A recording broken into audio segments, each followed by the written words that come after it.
Hello, and thank you all so much for tuning in. This is my first attempt at creating a video podcast. Um, so normally when I record my podcast, I have my blog that I write out and I read through it, I improvise. So I'm gonna try out the video part today and see how I feel about it. So let's check it out. Whew.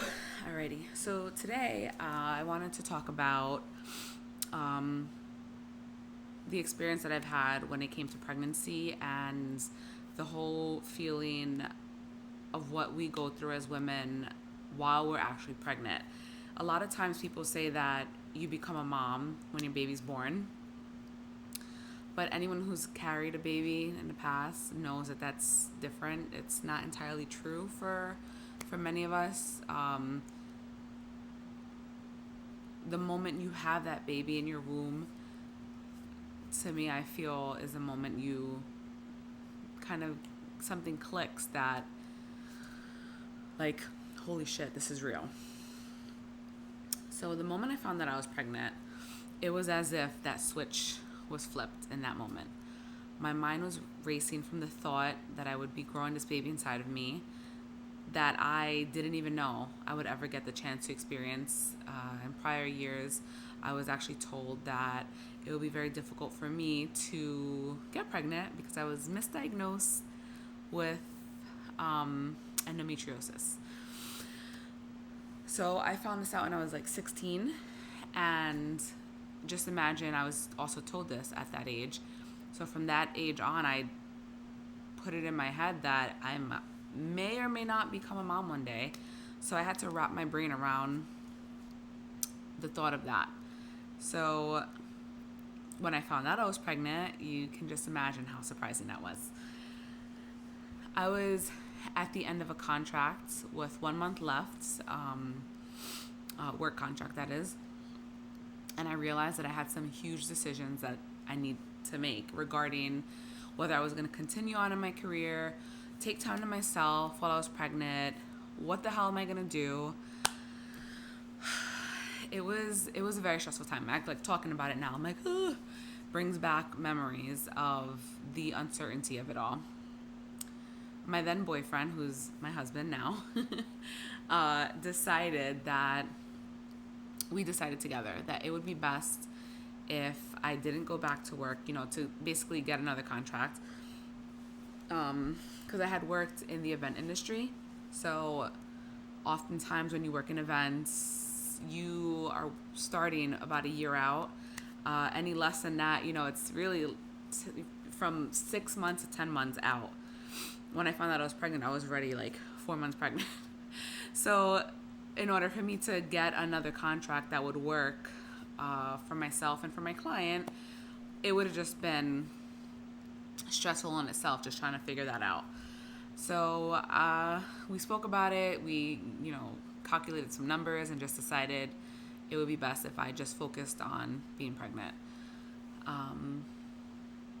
So the fact that I worked from when I was 14 years old, like that was the second I turned 14, and I was like, I get my working papers. I was with it, right? So working from 14, the idea of taking time off for the next 6-7 months while being pregnant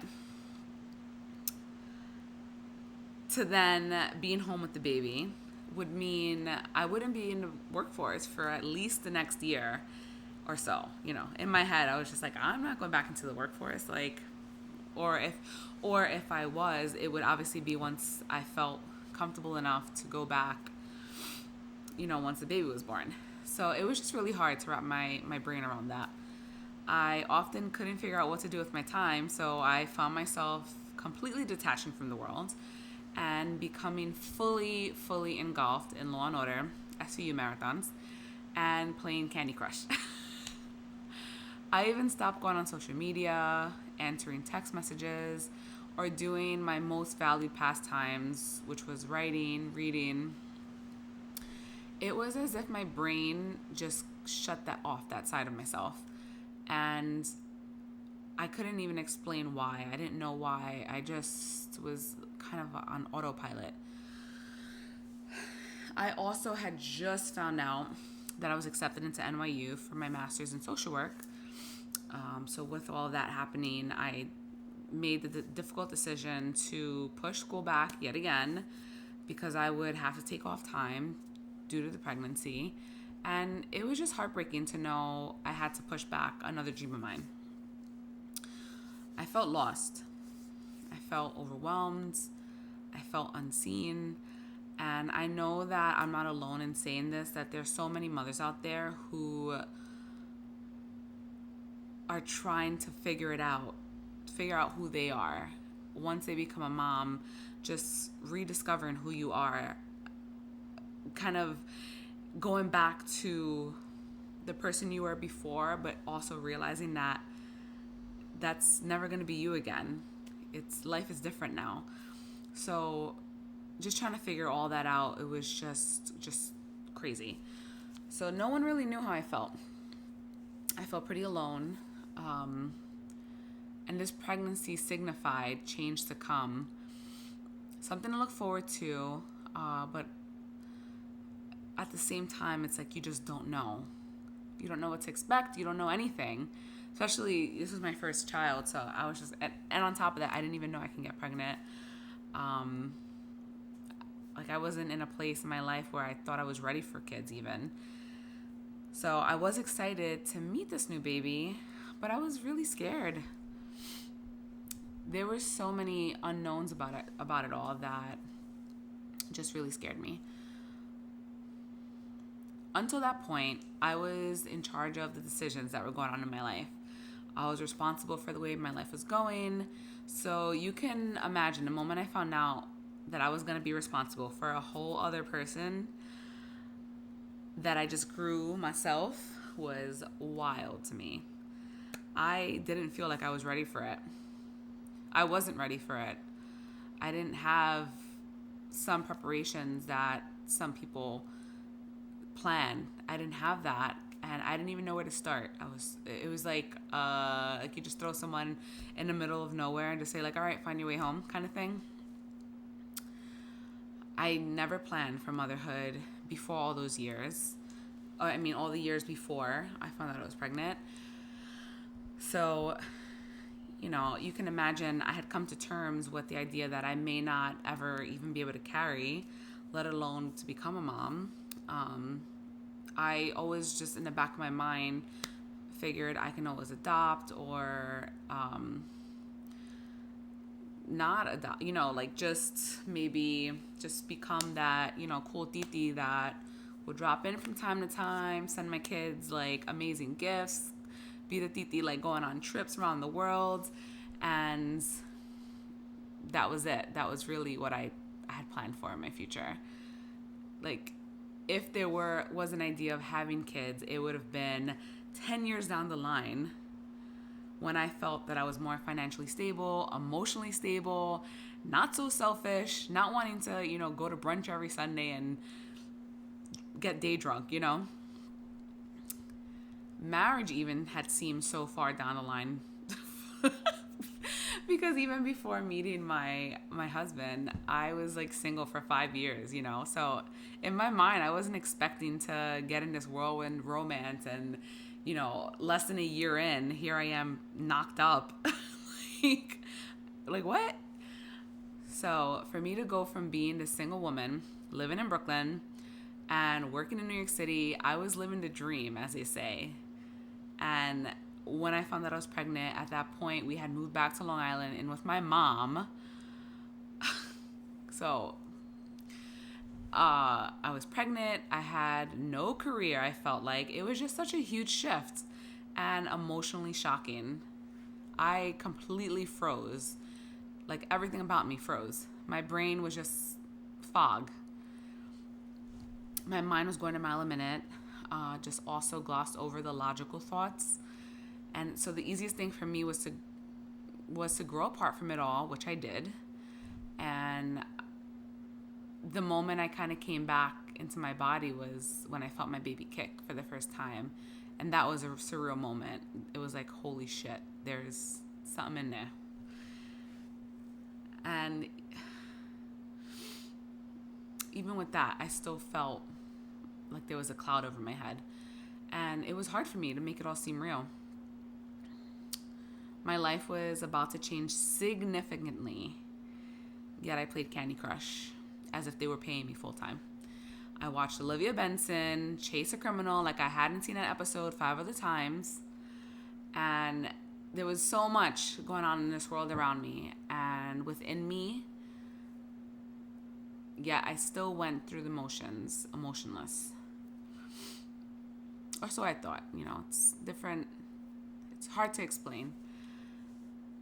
Just be feeling stressed out about where we would get our next paycheck from in order to pay rent. I guess it was a defense mechanism, and detaching from it all, it would just send less stress to my baby. And I knew that I didn't want my baby to feel the stress of the world. So many people, like I said, believe that you're not a mother until you actually birth the child. But the moment I found out I was pregnant was the moment I fought to keep the baby safe. As safe as I thought in my head would be. I wanted him to feel safe and loved. And that's why I ate what made me happy. I watched what made me happy. And looking back, now I can say that I realized I was going through a depression and I didn't have anyone to talk to about it. As much as I had people in my life who I was close to, family, friends, I still didn't feel like I was able to talk about it. My defense mechanism was to just shut down my own feelings in order to keep my baby safe. I didn't want to think about all the things that stressed me out. I just wanted to push down all those feelings and emotions, and I unknowingly did that even up until years after my baby was born. And that's why I decided that I wanted to share my story. Feeling vulnerable in this moment and being able to actually share it is hard in itself, but I feel that it's a story that's so relatable because I know that there's so many other mamas that have struggled with this and are struggling with this. I honestly don't know what I could have done differently at that time, but in this moment, I can say that a community would have felt safe. It would have felt like a safe space for me to release those emotions and share and grow and be able to kind of acknowledge those things that I was going through and knowing that I wasn't alone. My hope with Call Me Mama is to build that community for other mamas and for them to know that they are not alone, because we're not. Motherhood was never meant to be lived alone, and I want other moms to understand that. So with that being said, thank you so much for listening to my story, and I hope you tune in next week where I will talk about my birthing experience and the things that I wish I had done differently, the resources I wish that I knew about, because had I known the benefits of them, I would have utilized them, or I think I would have utilized them, but we all like to think that we would have done things differently, but you just never really know until you're in that situation, right? So thank you so much again for listening. If you enjoyed this episode and would love to support, I would love for you to help me support the podcast. Please share it with others. Post about it on social media or leave me a rating and review or all of the above. Don't forget to check out my Call Me Mama YouTube channel where you can catch me with some amazing mama messages, but also watch the Empowered Mama segments, which I will also be featuring on here, where I interview some amazing empowered mamas. To catch all the latest from me, you can also follow me on Instagram at _empowered_mama_. And on TikTok at empowered_mama. Thanks again, and I'll see you next time.